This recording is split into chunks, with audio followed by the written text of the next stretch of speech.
രാഷ്ട്രപതി പങ്കെടുത്ത ചടങ്ങിൽ നിന്ന് കൊച്ചി മേയറെ ഒഴിവാക്കിയതിൽ പ്രതിഷേധമറിയിക്കാൻ കൊച്ചി കോർപ്പറേഷൻ. രാഷ്ട്രപതി ദ്രൗപദി മുർമുവിന്റെ ഓഫീസിനെ പ്രതിഷേധമറിയിക്കാൻ കൌൺസിൽ യോഗത്തിൽ തീരുമാനം. കോർപ്പറേഷന്റെ പുതിയ ആസ്ഥാന മന്ദിരത്തിൽ ആദ്യമായി ചേർന്ന കൌൺസിൽ യോഗത്തിലാണ് തീരുമാനം. കൊച്ചി കോർപ്പറേഷന്റെ പുതിയ കെട്ടിടത്തിലെ ആദ്യ കൌൺസിൽ യോഗം തന്നെ ബഹളത്തിൽ കലാശിച്ചു. മുൻവർഷങ്ങളിലെ ഓഡിറ്റ് റിപ്പോർട്ടുകളായിരുന്നു അജണ്ട. എന്നാൽ രാഷ്ട്രപതി പങ്കെടുത്ത സെന്റ് തെരേസാസ് കോളേജിലെ ചടങ്ങിൽ നിന്നും കൊച്ചി മേയറെ ഒഴിവാക്കിയതായിരുന്നു പ്രധാന ചർച്ചാ വിഷയം.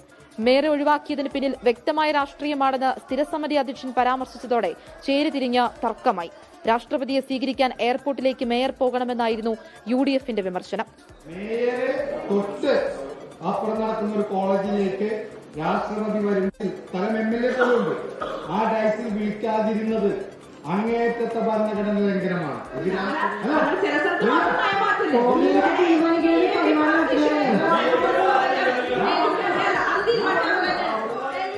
എന്നാൽ തനിക്ക് ക്ഷണം ലഭിച്ചിട്ടില്ലെന്നും ഇനി വരുന്ന മേയറെങ്കിലും അപമാനിക്കപ്പെടാതിരിക്കാനാണ് ഇപ്പോൾ പ്രതികരിച്ചതും പ്രതിഷേധം അറിയിച്ചതെന്നും മേയർ M. അനിൽകുമാർ.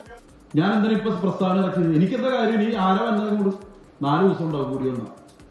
ഞാൻ ഇടയ്ക്കിടയ്ക്ക് നിങ്ങളുടെ പ്രസംഗങ്ങളിൽ പറഞ്ഞ പോലെ നിങ്ങളുടെ നാളുകൾ എണ്ണപ്പെട്ടു എന്ന് 4 ദിവസം. ഞാൻ ആർക്ക് വേണ്ടിയ സ്റ്റേറ്റ്മെന്റ് ഇറക്കിയത്? അടുത്തു വരുന്ന വനിതാ മേയറെ അപമാനിക്കാതിരിക്കാനല്ലേ ഞാൻ ആദ്യമായിട്ട് പ്രതികരിച്ചത്. മേയറെ വിളിക്കാത്തത് ചടങ്ങ് നടന്ന കോളേജിന്റെ വീഴ്ചയല്ലേ എന്നായിരുന്നു BJPയുടെ ചോദ്യം. എങ്കിലും രാഷ്ട്രപതിയുടെ ഓഫീസിന് പ്രതിഷേധം അറിയിക്കാനാണ് കൌൺസിൽ യോഗത്തിന്റെ തീരുമാനം.